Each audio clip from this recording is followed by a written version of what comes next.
इस वक्त हमारे साथ हरेन गांधी, पूर्व वायुसेना अधिकारी, आपको स्क्रीन पर नजर आ रहे हैं।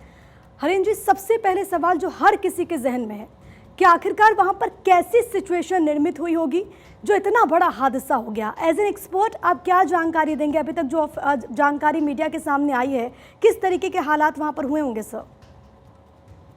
ये जो हालत है उसमें कोई कुछ भी नहीं कर सकता था, क्योंकि जो पहला वीडियो इसमें आया है इसमें हमने देखा कि जब तक वो एक सीसीटीवी वाला वीडियो था जिसमें वो फ्लाई करता हुआ दिखाई दे रहा है, और जैसे ही वो उस फ्रेम में दिखना बंद होता है, मैंने काउंट किया 4 से 5 सेकंड के बीच में बहुत बड़ा आग का गोला हमें नजर आ रहा है। तो आप ये मानिए कि जब एयरक्राफ्ट लोअर हो रहा था, अपनी हाइट लूज कर रहा था, तब जो पायलट है, कैप्टन है, उसने मेडे का कॉल दिया था, और उसके बाद he was not having any time to do anything. Immediately जैसे पायलट के मेडे के कॉल के बाद जैसे ही एटीसी ने उनको रिस्पॉन्स किया, तो एटीसी ने जब वापस कॉल किया तो उसका भी इसको रिस्पॉन्स नहीं मिला। एंड बहुत सारे जो ग्राउंड स्टाफ थे उन्होंने भी ये आग का गोला बनता हुआ देखा है। मींस ये मानिए कि एयरक्राफ्ट सिर्फ अपनी जो एयरपोर्ट की पेरिफेरी है उससे बाहर ही पहुंचा है, और उसने इमीडिएटली हाइट लूज की है और वो हॉस्टल पे टकराया है और उधर रोड पे गिरा है। लेकिन तो मैं मानता हूँ क्या कि किसी कारण के आपको पास समझ में बचाव आता करने है? का कोई भी एक मौका या कोई भी एक ऐसा चांस नहीं था कि कोई इसको कुछ बचा सके। लेकिन जी। हरेन सर, अमूमन हमने देखा है कि जब भी फ्लाइट्स अगर उड़ान भरती हैं तो एकदम से बहुत तेज़ स्पीड के साथ वो उड़ान भरती हैं, लेकिन यहाँ पर जो तस्वीरें सामने आई वो ये कि फ्लाइट ने उड़ान भरी और उसके बाद एकदम से वो नीचे आ रही थी। इसके पीछे आपको क्या कारण समझ में अभी आ रहा है? हालांकि जांच के बाद ही वो तमाम चीज़ें क्लियर होंगी, लेकिन एज एन एक्सपर्ट आपको क्या लगता है कि क्या इसके पीछे मुख्य वजह हो सकती है? मैं आपको ये बताना चाहता कि जैसे जब भी कोई प्लेन टेक ऑफ होता है, तो चाहे वो पैसेंजर प्लेन हो या फौज का प्लेन हो, उसका पूरा टेक्निकल स्टाफ उसको पूरा चेक करता है। हाँ। और चेक करने के बाद जब इंजीनियर्स उसको ओके करते हैं, उसके बाद ही जो फ्लाइट इंजीनियर उसको ओके करते हैं, उसके बाद ही प्लेन टेक ऑफ हो सकता है।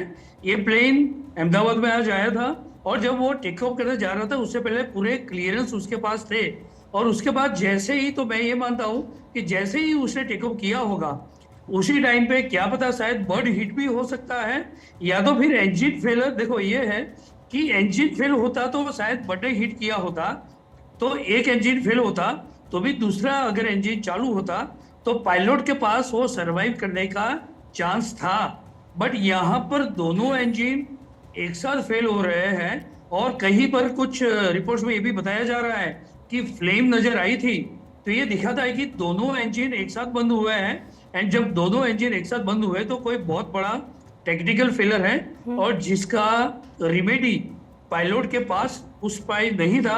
और ऐसे ही टेक ऑफ करते ही, at the time of take off, उसमें कुछ टेक्निकल इतनी बड़ी खामी हुई है ताकि दोनों इंजन बंद हो गए, और इसीलिए पायलट को मेडिकल कॉल करना पड़ा, और टेक ऑफ होते ही इंजन बंद हो गए, और इंजन बंद होने के बाद इमीडिएटली उसने अपना हाइट लूज किया, और इतने ज्यादा लोगों ने अपनी जान गंवाई। बहुत दुख की बात है जी, बहुत। और पूरा देश इस वक्त इस पूरे घटना को लेकर के सन है, खासतौर पर वो तमाम लोग जो कि फ़्लाइट से ट्रैवल करते हैं, क्योंकि हम सोचते हैं कि बहुत इजीली हम पहुंच जाएंगे, लेकिन जब ऐसी घटना होती है तो मन में एक खौफ भी घर कर जाता है।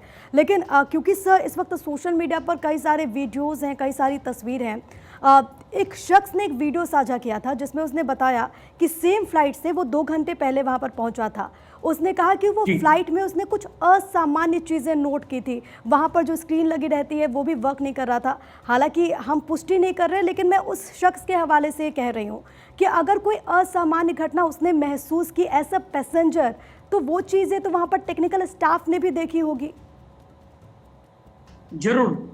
एक हवाई यात्री के होते हुए, एक सजग हवाई यात्री होने के नाते, जब भी अगर आपको ऐसा कुछ भी तकलीफ महसूस होती है, फील होता है, कुछ छोटा सा उपकरण भी काम नहीं कर रहा है, तो आपको उसी टाइम फ्लाइट अटेंडेंट को या एयर होस्टेसेस होती है, क्रू मेंबर्स होती है, उनकी नजर में लाना चाहिए, उनको बताना चाहिए। ये जो ट्वीट आया है ये हादसे के बाद आया है, जहां तक मैं मानता हूं।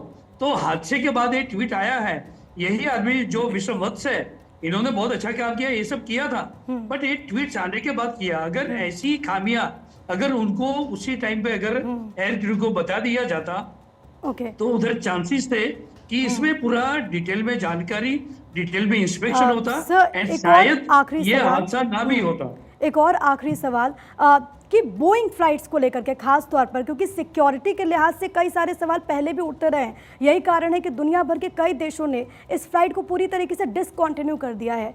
क्या हमें नए सिरे से कम इस टाइप के विमान के बारे में सोचना होगा? जी डेफिनेटली, ये जो बड़ा हादसा है ये सिर्फ भारत के लिए नहीं, पूरे विश्व के लिए आई ओपनर है।